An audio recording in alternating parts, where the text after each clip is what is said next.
ಆಲ್ಮೇಲ ತಾಲೂಕಿನ ಸುಕ್ಷೇತ್ರ ಗುಡ್ಡಳ್ಳಿ ಗ್ರಾಮದಲ್ಲಿ ಶ್ರೀ ನರಸಿಂಹಸ್ವಾಮಿ ದೇವಸ್ಥಾನದಲ್ಲಿ ಶ್ರಾವಣ ಮಾಸದ ನಿಮಿತ್ತ ಸದ್ಗುರು ಶ್ರೀ ಸಿದ್ದಲಿಂಗೇಶ್ವರ ಪುರಾಣ ಶ್ರೀ ವೇದಮೂರ್ತಿ ಮಡಿವಾಳಯ್ಯ ಶಾಸ್ತ್ರಿಗಳು ಇಂಡಿ ತಾಲೂಕಿನ ಅರ್ಜುನ ಅಂಬಾಮಠ ಇವರಿಂದ 5 ದಿನಗಳ ಕಾಲ ಪುರಾಣ ಹಮ್ಮಿಕೊಂಡಿದ್ದು ಶ್ರಾವಣ ಮಾಸದ ಕೊನೆಯ ದಿನದಂದು ಪುರಾಣ ಮಹಾಮಂಗಲವಾಯಿತು.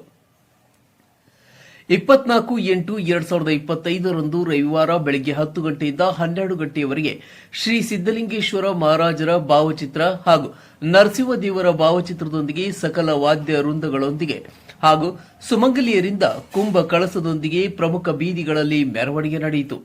ಮೆರವಣಿಗೆಯಲ್ಲಿ ಗಜಾನನ ಯುವಕ ಮಂಡಳಿಯ ಮದ್ದು ಮಕ್ಕಳಿಂದ ಕೋಲಾಟ ಜರುಗಿತು.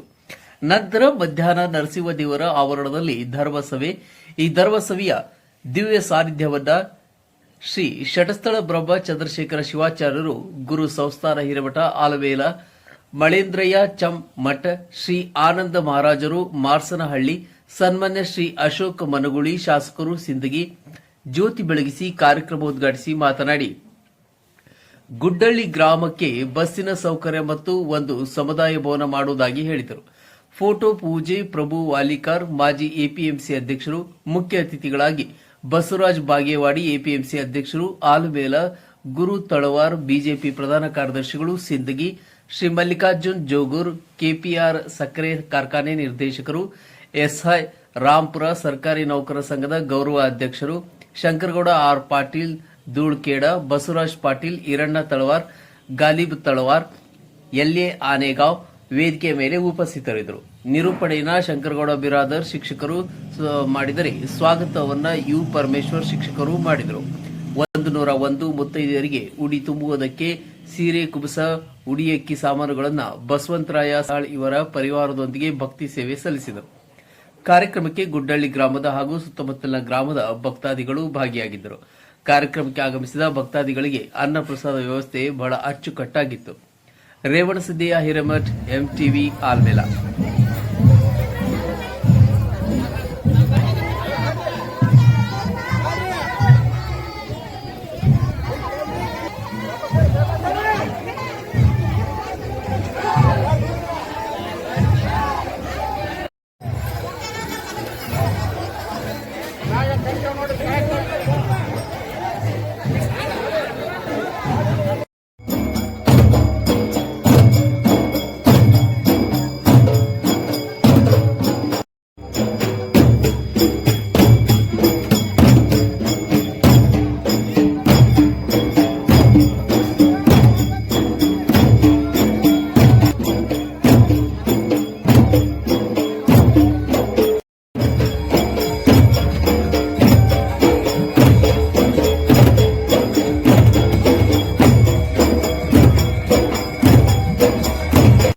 ಮಳೆ ಇಲ್ಲದೆ ಬೆಳೆ ಇಲ್ಲವೆಂದು ತಿಳಿದಾರ ಮನದಲ್ಲಿ ಪುರದೇವರಿಗೆ ಕೈಯನ್ನು ಮುಗಿದು ಮಳೆಯ ಕೇಳತಾನ.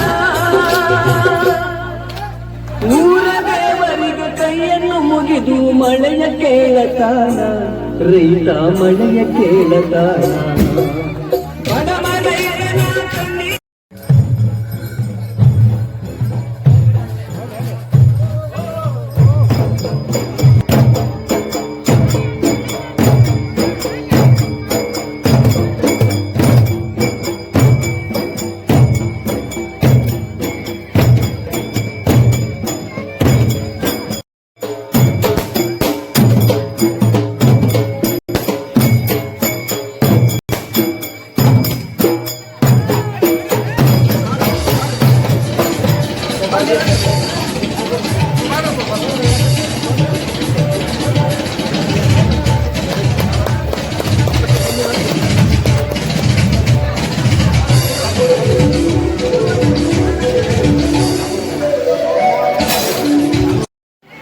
ಈ ಭಾಗದಲ್ಲಿ ಜನ್ಮ ತಾಳಿ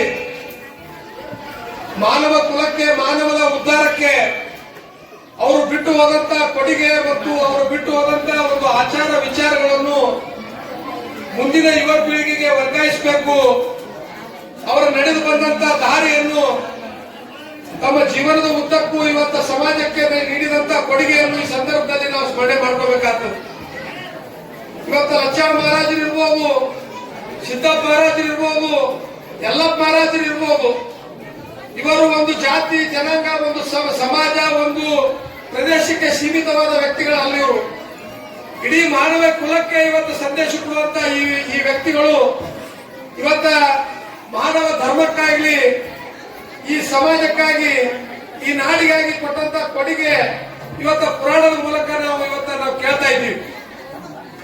ಇವತ್ತು ಭಾರತ ದೇಶದ ಸಾವಿರಾರು ವರ್ಷಗಳ ಭವ್ಯವಾದ ಒಂದು ಪರಂಪರೆಯಲ್ಲಿ ಗುಡಿ ಗುಂಡಾರಗಳು, ಮಠಮಾನ್ಯಗಳು, ಶರಣರು, ಸಂತರು, ಮಹಂತರು ಕೊಟ್ಟಂತ ಕೊಡುಗೆಯನ್ನು ಈ ಸಂದರ್ಭದಲ್ಲಿ ನಾವು ಸ್ಮರಣೆ ಮಾಡ್ಕೋಬೇಕಾಗ್ತದೆ. ನಮ್ಮ ಬೇತಾಳ್ ಜೋಶಿ ಅವರು ಇದೀಗ ತಾನೇ ಒಂದು ಭಕ್ತಿ ಗೀತೆಯನ್ನು ಸಾದರಪಡಿಸಿದ್ರು. ಅದರಲ್ಲಿ ಏನ್ ಹೇಳಿದಂತ ಏನಪ್ಪಾ ಅಂತಂದ್ರ ಬಸವಣ್ಣವರು ಹೇಳಿದಂತ ಒಂದು ವಚನ ತಮ್ಮ ಗಾಯನದ ಮೂಲಕ ಹೇಳಿದ್ರು, ದೈವೇ ಧರ್ಮದ ಮೂಲವಯ್ಯ ಅಂತ ಹೇಳಿ.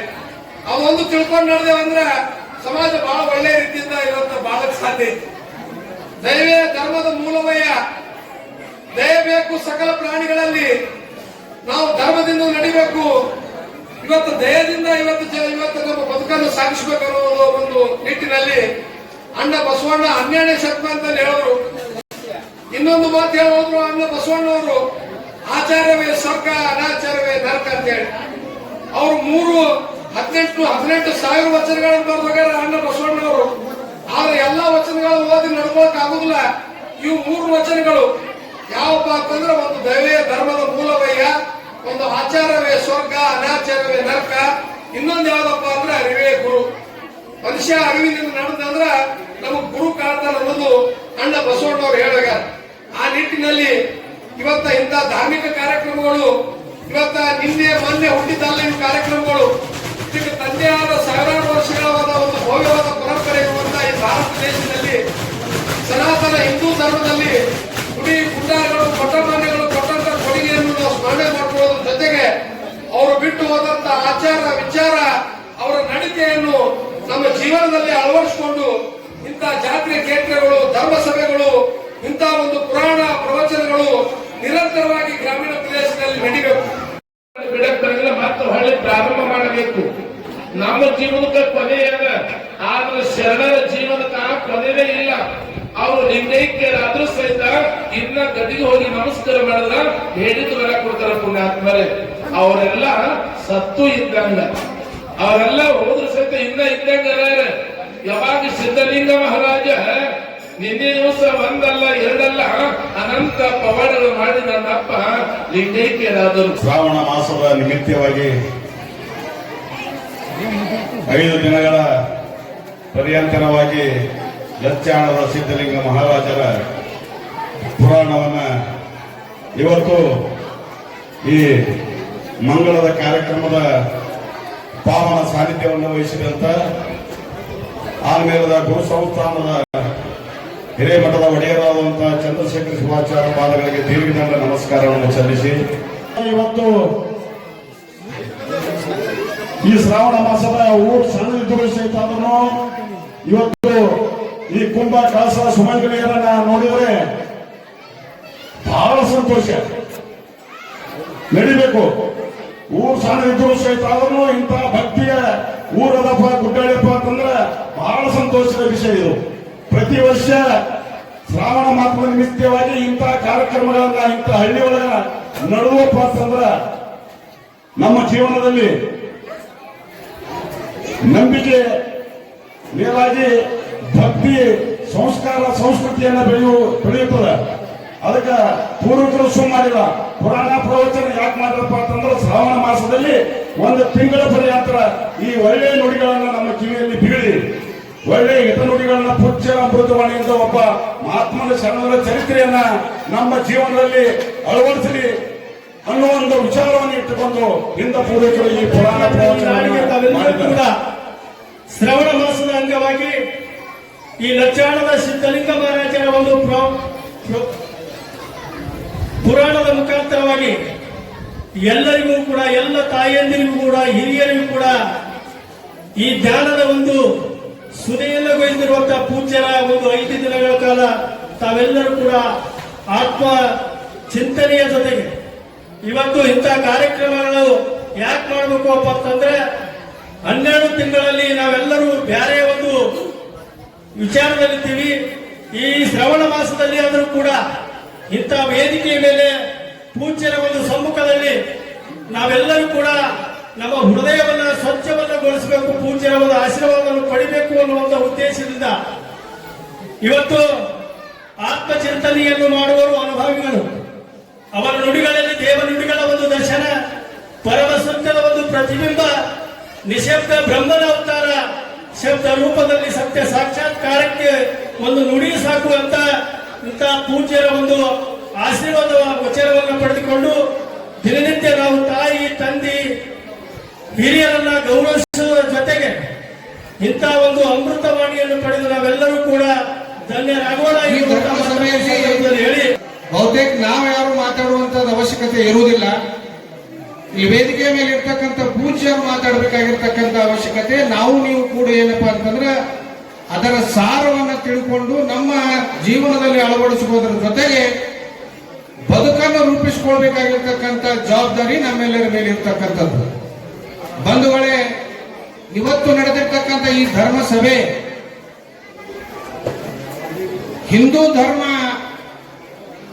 ವೇದ ಉಪನಿಷತ್ತು ಆದಿಕಾಲದಿಂದಲೂ ಋಷಿಮುನಿಗಳಿಂದ ರಚಿಸಲ್ಪಟ್ಟಿರ್ತಕ್ಕಂಥ ಈ ಸಂಸ್ಕಾರ ಮತ್ತು ಧರ್ಮ ಇವತ್ತು ಇಲ್ಲಿಗೆ ಬಂದಿರ್ತಕ್ಕಂಥದ್ದು. ಇವತ್ತು ಜಗತ್ತಿನ ಅನೇಕ ಧರ್ಮಗಳನ್ನು ನಾವು ಅವಲೋಕನ ಮಾಡಿದಾಗ ಇವತ್ತು ಹಿಂದೂ ಧರ್ಮದ ಮೇಲೆ ಆಗ್ತಕ್ಕಂಥ ಘಟನಾವಣೆಗಳು, ಹಿಂದೂ ಧರ್ಮದ ಮೇಲೆ ಆಗ್ತಕ್ಕಂಥ ಅಪಮಾನ ಕ್ರಿಯೆಗಳನ್ನ ನಾವು ನೋಡ್ತಾ ಬಂದಿದ್ದೇವೆ. ಆದರೂ ಕೂಡ ಜಗತ್ತಿನಲ್ಲಿ ಯಾವುದಾದ್ರೂ ದೇಶ ಇದ್ರೆ ಸನಾತನ ಹಿಂದೂ ಧರ್ಮ ಅಂತಕ್ಕಂಥದ್ದು ಮಾತ್ರ ಭಾರತ. ಈ ಪೂರ್ವದಲ್ಲಿ ನೇಪಾಳನು ಕೂಡ ಇತ್ತು, ಆದರೆ ಈಗ ಅಷ್ಟೊಂದು ಪ್ರಖರತೆಯಲ್ಲಿ ಅದು ಕಾಣ್ತಾ ಇಲ್ಲ.